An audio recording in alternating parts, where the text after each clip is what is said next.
You can create URL redirects to forward visitors away from pages that don't exist to active pages. This can be for permanent changes, 301 redirects, or temporary changes, 302 redirects.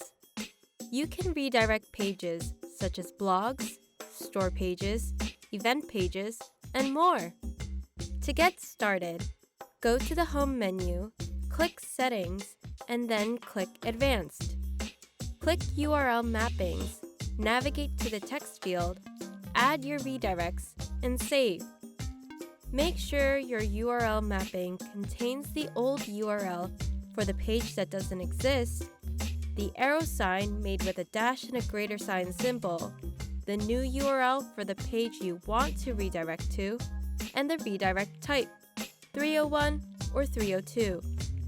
Use a 301 redirect when you permanently change the URL of a page and prevent visitors from seeing a 404 error page. Use a 302 redirect when you don't want a page visible while making updates.